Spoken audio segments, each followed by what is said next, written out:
प्रिय छात्रों, वेलकम। जैसा कि विदित है कि पिछली बार मैंने राम की शक्ति पूजा के विषय पे आप लोगों से बातचीत की थी। तो ये क्लास भी राम की शक्ति पूजा के कला पक्ष पे भी बातचीत होगी। ये व्याख्यान कई एक विषयों पे आधारित होना चाहिए ताकि आपको समृद्ध समझ बन सके। मैं डॉक्टर राजीव रंजन राकेश, हिंदी विभाग, एसबी कॉलेज चांडिल, आज इस व्याख्यान में राम की शक्ति पूजा के शिल्प और शैली पक्ष पे हम लोग बातचीत करेंगे। जैसा कि आप लोग जानते हैं, इसके पूर्व भी क्लास में मैंने आप लोगों को शिल्प क्या होता है इस विषय पे अपने विचार रखे थे।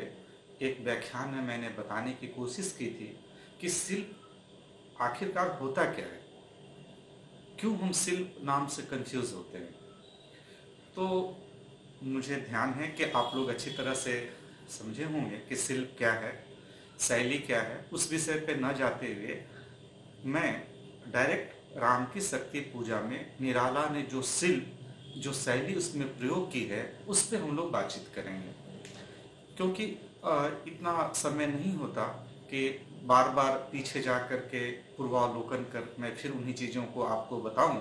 अगर आपके जहन में होगा तो आप अच्छी तरह से आपको ध्यान होगा कि शिल्प के विषय में मैंने बताया था कि शिल्प किसी भी रचना के मस्तिष्क में आते ही जो भाव बोध, जो बाहरी आकृति उभरती है, वही शिल्प है।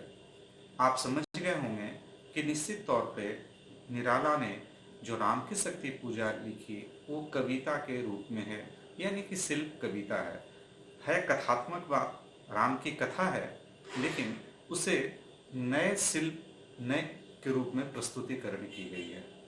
तो आइए एक एक करके बिंदुवार हम लोग कोशिश करते हैं कि जल्दी जल्दी बातचीत रखें, क्योंकि व्याख्यान तो लंबा हो जाता है। लेकिन समस्या क्या है कि जब तक मैं इस समन्वित रूप से आपको न बता पाऊँ तो एक सही समझ का विकास हो पाना थोड़ा मुश्किल होता है। मैं इस बार कुछ पृष्ठों की सहायता लेकर के बातचीत करना चाहूँगा ताकि आपको टू द पॉइंट बिंदुवार बात करके बता सकूं। आप जानते हैं कि इसका कथानक रामचरितमानस से लिया गया है, किंतु उसमें अपना परिवेश निराला ने डाला है, जो अपनी प्रकृति में उसको ढाला है। निराला ने एक नए शिल्प का यहाँ इजाद किया है। ये उनकी प्रतिभा का परिचायक है।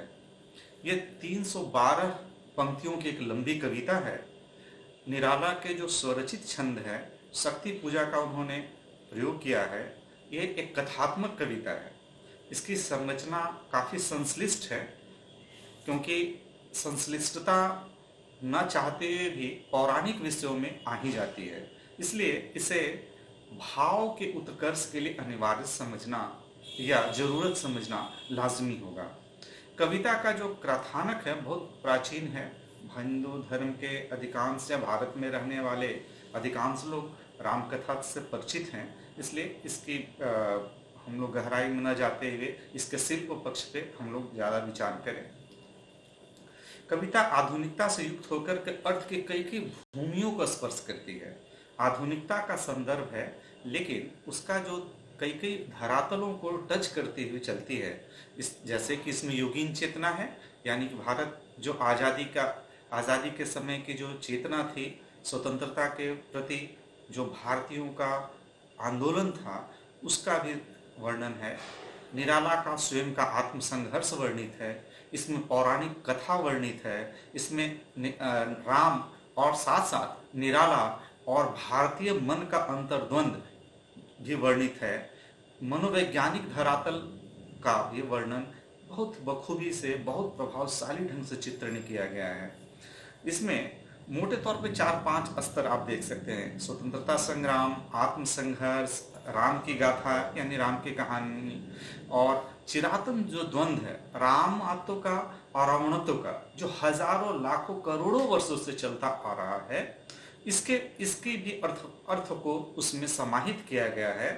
धर्म और अधर्म का जो वर्षों से शाश्वत और चिरंतन जो लड़ाई चलती आ रही है कि उसको भी उन्होंने बहुत बखूबी इसमें शामिल किया है। ये कविता माने महाकाव्यात्मक गुणों से ओतप्रोत है। आप जानते होंगे महाकाव्य के क्या लक्षण हैं, महाकाव्य के क्या क्या खासियत होती है, तो उसमें न जाते हुए आपको मैं ये बताना निर्दिष्ट करना चाहता हूँ कि इसमें ये कविता महाकाव्य के गुणों से ओतप्रोत है।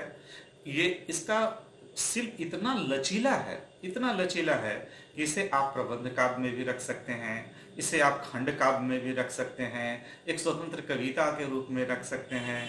यानी शिल्प बहुत ही लचीला शिल्प है। यह कविता के रूप में एक कथात्मक चित्रण है।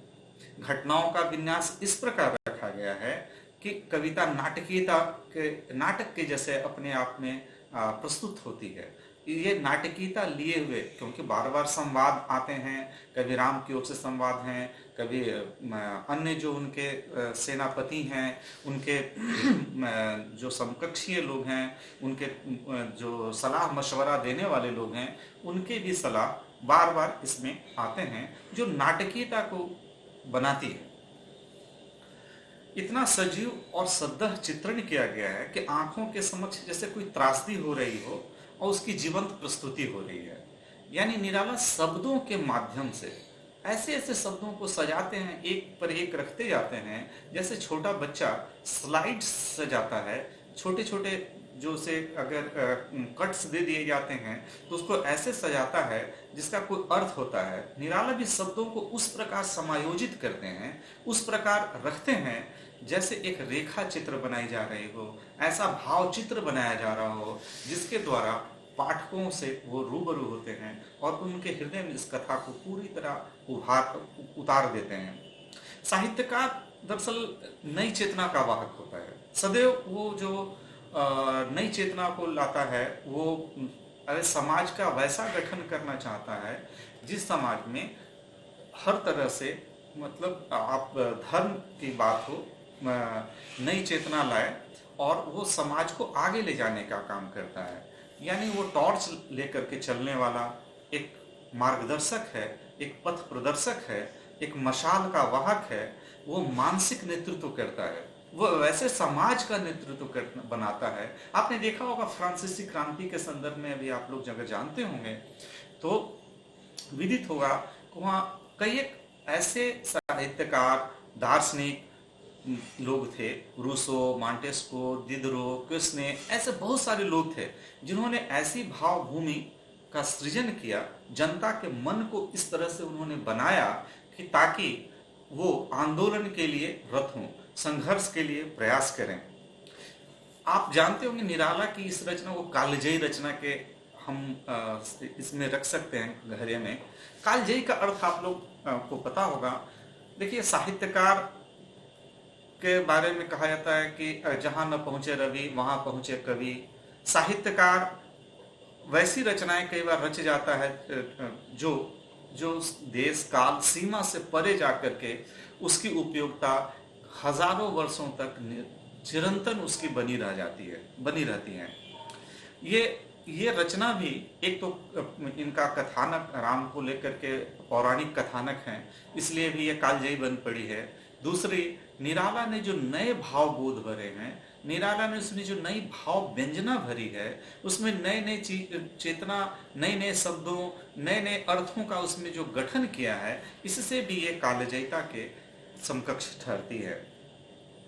उन्होंने राम के मानवीय पक्ष को बार बार उभारा है। वो ईश्वर नहीं है, ईश्वर के गुणों से ओतप्रोत इंसान है। वैसे इंसान को लाते हैं जो राम कथा के प्राचीन जो रूढ़ियां थी उससे अलग हैं। ऐसा दृष्टिकोण नवीन दृष्टिकोण को वो परिभाषित करते हैं। वो काल की सीमा से पार जाकर कालातीत हो जाती है, सीमातीत हो जाती है। साहित्य और कला में ये गुण है कि वो कालातीत हो सके, हजारों हजारों वर्षों तक आने वाली पीढ़ियों को अपना वो दिखा सके कि उसमें उस कला में ये गुण था कि वो हजारों वर्षों तक तो प्रासंगिक है, वो हजारों लोगों के दिलों को आज भी स्पर्श करती है। राम दिखाते हैं, निराला यहाँ दिखाते हैं कि राम का मन बिजली के समान कैसे कौंधता है, कैसे वो तेजी से कई एक संकल्पों और विकल्पों पे बात करता है। मन की चेतन, अचेतन और अवचेतन अवस्था का वो वर्णन तीनों को दिखलाते हैं। उसमें का समय जो है उसको हम लोग को जरूर दृष्टिगत करना होगा। 1936 के समय के आसपास का भारत को आप थोड़ा सा एक काल्पनिक रूप मस्तिष्क में अगर लाएं तो आपको पता लगेगा कि भारत कैसी चीजों से उस वक्त जूझ रहा था, उस समय का काल कैसा था। प्रथम विश्व युद्ध के बाद की स्थिति है। आप जानते हैं 1914 से 18 तक फर्स्ट वर्ल्ड वार होता है, उसके बाद एक नए विश्व का सृजन, एक नए विश्व का आप देखते हैं कि संरचना बनती है।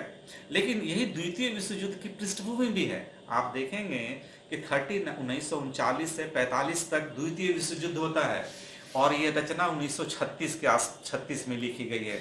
आप समझ सकते हैं कि इन दो विश्व युद्धों के बीच का जो समय है, भारत में जो संघर्ष का समय है, इसके साथ साथ आप देखेंगे कि विदेशियों से आज़ादी के लिए विश्व के कई एक देशों में स्वतंत्रता संग्राम चल रहे थे, आंदोलन चल रहे थे। वो लोग भी मुक्ति की कामना में लगे हुए थे। इसलिए बहुत ऐसी सारी चीजों का निराला ने इस अपने शैली में, अपने इस लचीले शिल्प में समावेशन किया है जो उस युगीन प्रतिबिंब को दिखलाते हैं। उसमें भारत में गांधी जी के नेतृत्व में गांधीवादी आंदोलन चल रहा है। उसी समय साम्यवाद भी भारत में अपने जड़े जमा रहा था। समाजवादी विचार भी भारत में निश्चित तौर पे अन्य हमारे कांग्रेस के कुछ नेताओं के द्वारा उसमें पैठ जमाई जा रही थी। और साथ ही साथ अमेरिका जैसे पूंजीवादी देश, ब्रिटेन जैसे पूंजीवादी देशों की जो विचारधारा थी वो भी यहाँ पे जड़े जमाने के लिए आपस में संघर्षरत थी। एक साथ कई एक वाद आपस में भारत स्वतंत्रता के बाद किस तरह की दिशा में गमन करेगा, इसके लिए जड़ों को पहले से मजबूत करने की स्थिति में लगे हुए थे। आप देखेंगे कि हिंदी साहित्य में उस समय फ्रायड, एडलर, युंग जो मनोविज्ञान के आप पितामह माने जाते हैं, इनका भी प्रभाव हिंदी साहित्य के अलावा अन्य साहित्य पे पड़ रहा था। हिंदी साहित्य भी अछूता नहीं हो सकता था। और निश्चित तौर पे इसके पहले भी मनोविज्ञान आप देखेंगे साहित्य में, साहित्य और मनोविज्ञान का गहरा लगाव है, गहरे संबंध हैं। क्योंकि कई एक पुराने साहित्य को आप पढ़ेंगे तो आपको पता लगेगा कि कितनी गहराई में जाकर के किन क्षणों को वो उभारते हैं। लेकिन वैज्ञानिक व्याख्या एक शास्त्र के रूप में मनोविज्ञान को स्थापित करने का श्रेय इन्हीं महानुभावों को, सिगमंड फ्रायड, एडलर और युंग को था। और ये विचार, ये भावबोध निश्चित तौर पे विश्व के अनेक भाषाओं में रचनाकारों पर पड़ा। और निराला भी उससे अछूते नहीं थे। उन्होंने मन के अनेक दशाओं का वर्णन किया। उनका ये प्रभाव ही था कि पूर्व दीप्ति का प्रयोग, स्वप्न शैली का प्रयोग, अवचेतन मन का प्रयोग, इस तरह की बहुत सारी चीजें थी जिसका उन्होंने प्रयोग किया था। आप देखेंगे कि निराला की जो रचना है, भाव, जब कोई भी व्यक्ति भावातिरेक में होता है तो वो व्याकरण सम्मत वाक्यों को नहीं बोलता, वो उसके सब क्रम अनिर्धारित हो जाते हैं। वो सिर्फ भावों को कहना चाहता है, जल्दी से जल्दी अपने भावों को उद्रेक करना चाहता है। ये शैली भी हम देखते हैं कि निराला के काव्य में मिलती है। यहाँ प्रकृति का ऐसा वर्णन है। आप देखें, मैं एक चीज और बताना चाहूंगा, उसके बाद दूसरे टॉपिक पे आऊंगा। यहाँ पर निराला फ्लैशबैक टेक्निक का प्रयोग करते हैं। यानी राम जब चिंतन में बैठे हुए हैं तो आंखें बंद करके अपने पिछले दुनिया में जाते हैं, पिछली घटनाओं को याद करते हैं, पीछे जा करके अवलोकन करते हैं, वहीं से प्रेरणा पाते हैं, वहां से उत्साह पाते हैं, वहां से सुकून पाते हैं और फिर से लड़ने की ताकत पाते हैं। गौरव की अनुभूति उन्हें नई राहों को खोजने पे विवश करता है। निराला कविता में भी क्लोजअप शॉट, जो आपने देखा होगा जब हम फोटोग्राफी की तकनीक होती है या सिनेमा की जो तकनीक होती है, उसकी भी कुछ एक चीज़ों का यहाँ पर वो अनायास प्रयोग आप देख सकते हैं। जैसे क्लोजअप शॉट्स लेते हैं, यानी जब सारी सभा बैठी रहती है तो पहला शॉट पूरी सभा का और दूसरी बात क्लोजअप शॉट के तौर पे राम के चिंतातुर मन का, उनके हृदय, उनकी आंखों का, उनके अंदर चलने वाले अंतर्द्वंद्वों का टटोलते हैं वो। लॉन्ग शॉट में दिखाते हैं अलग अलग तरह की चीज़ों का, जहाँ युद्ध का संचालन होता है या अथवा अन्य चीज़ों का, वो लॉन्ग शॉट में दिखाया जाता है। आप तीसरी टेक्निक भी देखें कि जिस तरह फोटोग्राफी में दूर से जब हम वाइड फोटोग्राफी लेते हैं, वाइड फोटोग्राफ्स देख करके वहां से क्लोजअप पे लाते हैं, यानी दूर से नजदीक ला करके, यानी जूम इन और जूम आउट, जिन शब्दों को आप ऐसे समझें, जूम इन और जूम आउट जैसे तकनीक का भी इसमें प्रयोग करते हैं।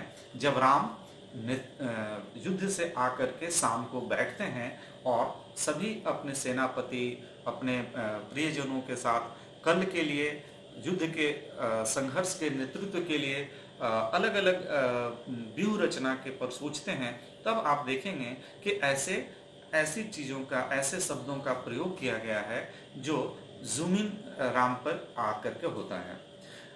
आप निराला की एक और बहुत खूबसूरत, जैसे आज हम देखते हैं कि इराक युद्ध के समय में पहली बार जब खास करके चैनलों ने, जब प्राइवेट चैनलों ने जाकर के युद्ध का आंखों देखा हाल सद्दा दिखाया था, तो ऐसा ही, दरअसल ऐसा ही प्रमाणिक और आंखों देखा हाल निराला भी बयां करते हैं, उसका प्रस्तुतिकरण करते हैं, और उसमें निश्चित तौर पे एकदम एक्यूरेसी है, प्रामाणिकता है, गतिशीलता है, और एकदम नजदीक से देखने का जो अनुभूति होती है वो अपने पाठकों को कराते हैं।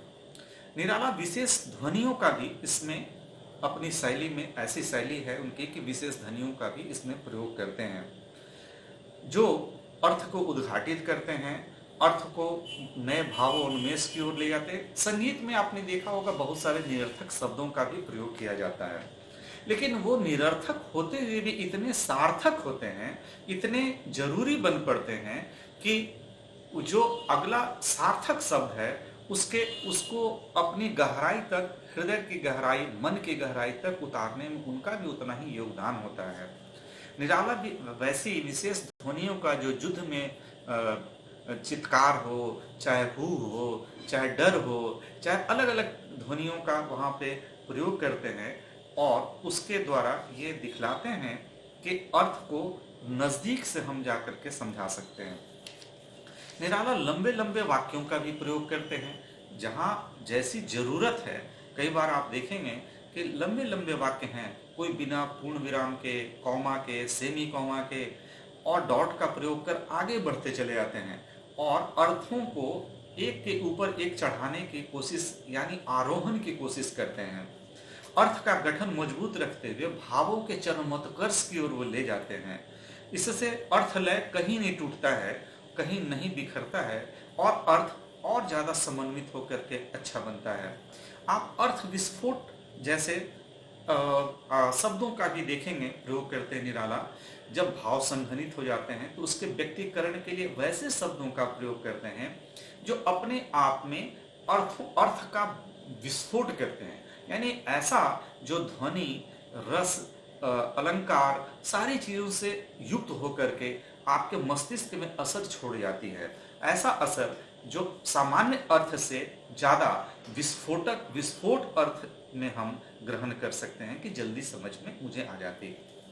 निराला 3D फिल्मों का, त्रिविमीय चित्रों का भी प्रयोग करते हैं, जब भावों को एक्यूरेसी में पकड़ने की कोशिश होती है, ताकि वो चित्रों को 3 साइड से दिखा सकें, उसकी गहराई, मोटाई, सारी चीज़ों को एक एक्यूरेसी में दिखाने का, तो वो 3D फिल्में करती हैं। निराला भी ऐसे शब्दों का, ऐसे वाक्यों का प्रयोग करते हैं, जैसे लिखा है उन्होंने, खिंच गए दृगों में सीता के राममय नयन, यानी सीता के नयन कैसे हैं? सीता के नयन में राम की छवि है, और राम उस सीता को देख रहे हैं जिसके आंखों में राम बसे हुए हैं। तो ये त्रिविमीय चित्रों का भी वो अपनी शैली में प्रयोग करते हैं। निराला स्वप्न शैली का कई जगह प्रयोग करते हैं, आपने पढ़ा होगा उसमें कई एक स्थानों पे जो पीछे जा कर के स्वप्न शैली में बहुत सारी चीज़ों को देखते हैं। निराला का की टेक्निक और है, जिसमें एक कई और रंग बिरंगी चीज़ों को रखते हैं, दूसरी ओर वर्सेज ब्लैक एंड वाइट चीज़ों को रखते हैं। यानी जब आप कलर टीवी देखते हैं और दूसरी ओर ब्लैक एंड वाइट टीवी देखते हैं, तो आप अच्छी तरह से समझ सकते हैं कि रोशन रंग का, खूबसूरती का, रोशनी का क्या इंसानी हृदय पे प्रभाव, मस्तिष्क पे प्रभाव, मन पे प्रभाव होता है, और दूसरी ओर ब्लैक एंड वाइट चीज़ों का क्या हृदय पे और मन पे प्रभाव उकेरने में कितने सक्षम होते हैं। निराला ऐसी तस्वीरों को, ऐसी भावों को यथास्थान रख करके अपने पाठकों को, अपने श्रोताओं को इस तरह से सोचने पे, इस तरह से दिखाने के लिए प्रस्तुत होते हैं। निराला कॉन्ट्रास्ट भी कर शब्दों का, ऐसे शब्दों का और ऐसे भावों को कॉन्ट्रास्ट में रखते हैं ताकि आपको जल्दी से ये समझ में आए। वैसी अलग अलग छवियों को, अलग अलग भावों और अलग अलग विचारों को एक सामने रखते हैं, जिससे आपको अंतर, जिससे आपको दोनों के बीच का तुलना, दोनों के बीच की सहजता, दोनों के बीच में जो दोनों के बीच में कहाँ कहाँ पे समानता, समतुल्यता है, इसको भी आप समझ सकें।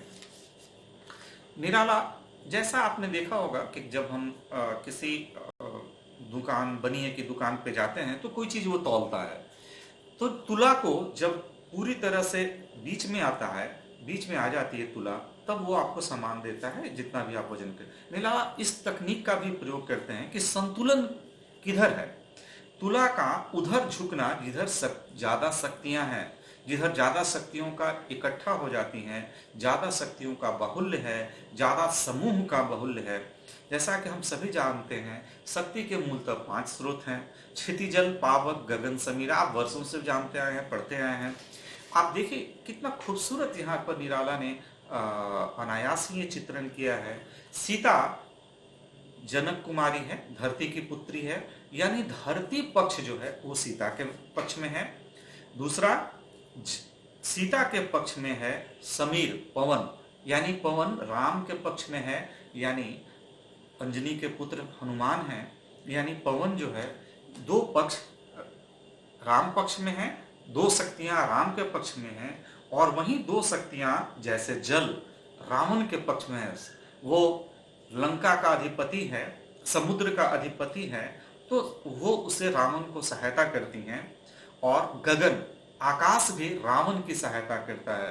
तरह तरह की भयानक तस्वीरें युद्ध के समय में वो प्रस्तुत करता है, राम को डिगाने की कोशिश करता है। यानी 2 शक्तियों का संतुलन, 2 अलग अलग शक्तियां अलग अलग नेतृत्वकर्ताओं के साथ हैं।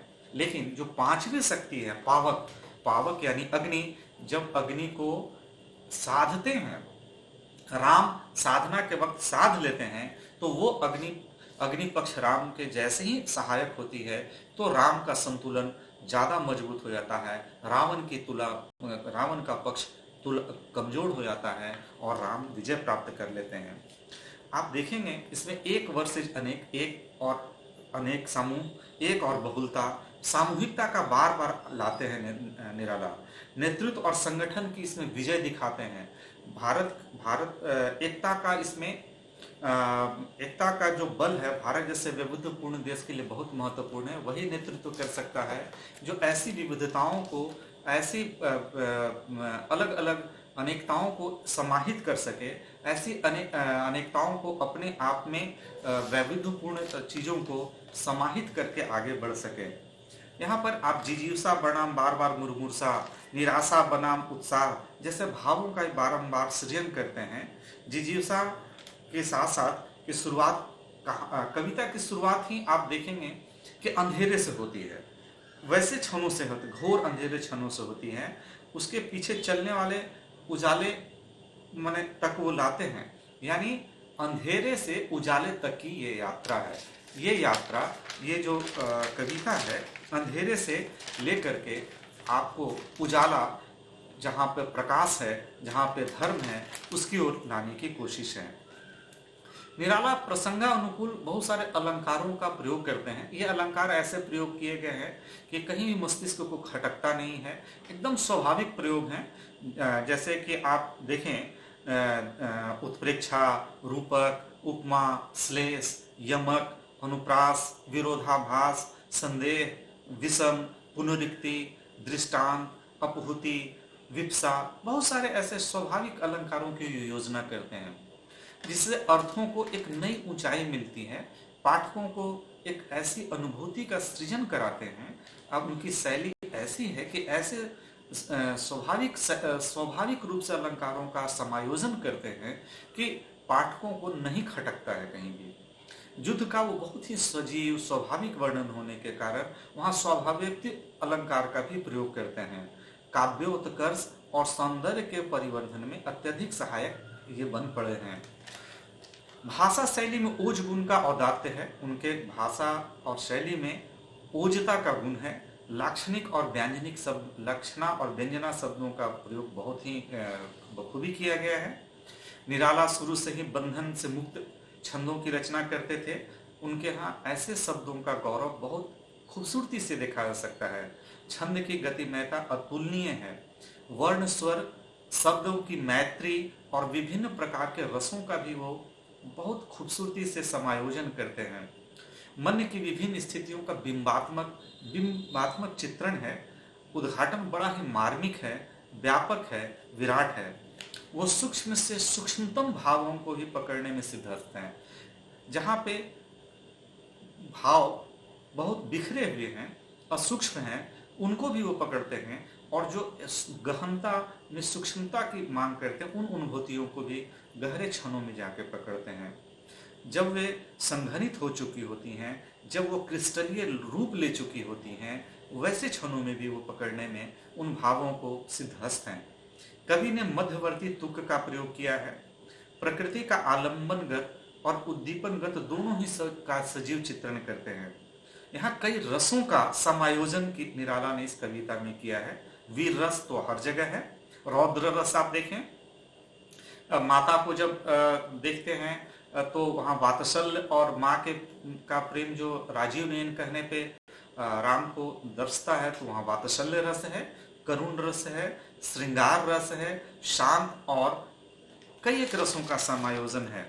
प्रकृति का न तो यहाँ पर रीतिकालीन, कमनीय और कोमल रूप का चित्रण है, और न ही छायावादी कवियों की तरह उनके माफिक सखी के रूप में या सहचरी के रूप में या उनके मन के रूप में या छाया के रूप में नहीं है। उसे शक्ति के प्रतीक के रूप में आप जानते होंगे कि मैंने पिछले जस्ट भी कहा आपसे कि शक्ति 5 तत्वों का मेल है। तो उसे दुर्गा के रूप में शक्ति को चित्रित करते हैं, प्रकृति को। वो भूधर को पुरुष प्रतीक न दिखा करके पार्वती के रूप में पहली बार चित्रित करते हैं। यानी स्त्री का रूप, प्रकृति का रूप। आप जानते हैं पूरी एक जो दर्शन है उसमें कहा जाता है कि पूरी रचना प्रकृति और पुरुष के मेल से बनी है। तो यहाँ पे देखें, पार्वती उसी स्त्री समुच्चय का बोधक हैं। कवि ने मौलिक कल्पना के बल पर प्राचीन सांस्कृतिक आदर्शों का युग अनुरूप संशोधन अनिवार्य माना था। यही भूतकाल की वर्तमानता है और वर्तमान की भविष्यता है। आज तक एक प्रश्न बार बार मन में, क्या आगे रामकथा, आखिर निराला ने ये रामकथा लिखी क्यों? क्या वे ऐसी पौराणिक कथाओं को लिख करके अमर होने का भाव रखते हैं, या वैसे अमरत्व प्राप्त नायकों को लिख करके खुद बड़ा होने का, व्यक्तित्व को बड़ा रखने का भाव है? बहुत सारे इसके अर्थ उद्घाटित हो चुके हैं, लेकिन ऐसा कुछ नहीं है। ये नवीन तब वो आप देखें, हर युग के रचनाकार बहुत सारे पुराने पौराणिक पात्रों को, ऐतिहासिक पात्रों को, मिथकीय पात्रों को उठाते हैं और नई भाव व्यंजना, नई अर्थ व्यंजना, नए रंग उसमें भरते हैं, नई चेतना भरते हैं, नए उसमें संदर्भ भरते हैं। यही अतीत की वर्तमानता है। और ऐसा नहीं है कि इसके बाद राम कथा नहीं लिखा जाएगा। राम कथा लिखे जाते रहेंगे। राम और कृष्ण भारतीय संस्कृति के उपजीव्य रहे हैं। लेकिन आगे आने वाले रचनाकार उन कथाओं में कुछ ऐसी नवीनता, कुछ ऐसे रंग भरेंगे जो अपने प्राचीन रचनाकारों से कहीं न कहीं कई मामलों में अलग और विशिष्ट दिखेगी। नारी भारतीय संस्कृति में सदैव से एक प्रेरणादायक शक्ति रही है। कवि के काव्य की प्रेरणादायक शक्ति भी उसकी पत्नी ही थी। आप जानते हैं कि निराला की पत्नी का देहांत हो जाता है और उसके बाद जो उनकी कविता में पैनापन आता है, जो तीक्ष्णता आती है, जो उसके जो कवि के मन की जो करुणा है, दया है, जो पत्नी के मृत्यु के उपरांत उपजती है, वो एक संघनित रूप लेकर के काव्य में उतरती है। इसी प्रकार इतने बड़े युद्ध के संधान के पीछे सीता की मुक्ति ही केंद्र बिंदु थी।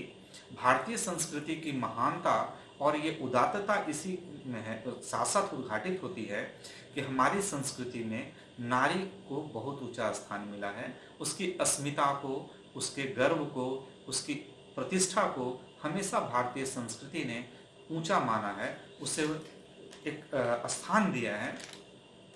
विश्व ये कविता इसकी शैली में आप देखेंगे निराला की अपनी विशिष्ट शैली है। अलग अलग कविताओं के समय वो अलग अलग शैली को भी अपनाते हैं। जैसी भाव, जैसी जरूरत है, जिस तरह का विषय है, आपने जूही की कली पढ़ा होगा, आपने बादल राग देखा होगा, आपने उनकी अन्य कविताओं को वीणा वादनी वर्दे, तो जैसी भाव व्यंजना को उकेरना है, जैसी विषय वस्तु है, उसके अनुसार वो शैली में परिवर्तन भी लाते हैं। स्टाइल बदलता भी है, इसलिए ऐसी चीज़ों का वो बहुत बखूबी ख्याल करते हैं। ये कविता विश्व मंगल की भावना का उदात्त भाव अंत को लेकर चलती है। विराट फलक पर राम का व्यक्तिगत युद्ध न रह करके यह संपूर्ण मानवता का, संपूर्ण इंसानियत के लिए लड़ा गया धर्म युद्ध साबित होता है। ये इस कविता में आप देखेंगे निराला कहीं भी एक रास्ता नहीं आने देते, कहीं भी बस एक प्रवाह बना रहता है, धारा बनी रहती है, कहीं भी आपको एकदम शिथिल नहीं होने देती। कविता हमेशा आपको बांधे रखती है। ये कविता हमेशा आपके अंतर मन को झकझोरते हुए, नाटकीयता प्रस्तुत करते हुए, हमेशा लोच देते हुए आपको अपने मन से एक जगह एकत्रित रखती है, एक जगह आपके पूरे मस्तिष्क को, हृदय को केंद्रित रखती है। प्रत्यक्ष राम की आप देखेंगे निराला ने एक और विशिष्ट शैली यहाँ अपनाई है। राम की यहाँ प्रत्यक्ष विजय को न दिखला करके राम को विजय के करीब दिखलाते हैं, ताकि संघर्ष का भाव, लड़ने का भाव जिंदा रहे, इंसान सकर्मक बना रहे। निराला की अपनी एक खासियत है, उनकी अपनी एक शैली है कि उत्सुकता बनी रहने दे, जिज्ञासा बनी रहने दे, कौतूहल बनी रहने दे, आगे क्या कुछ होना है इसमें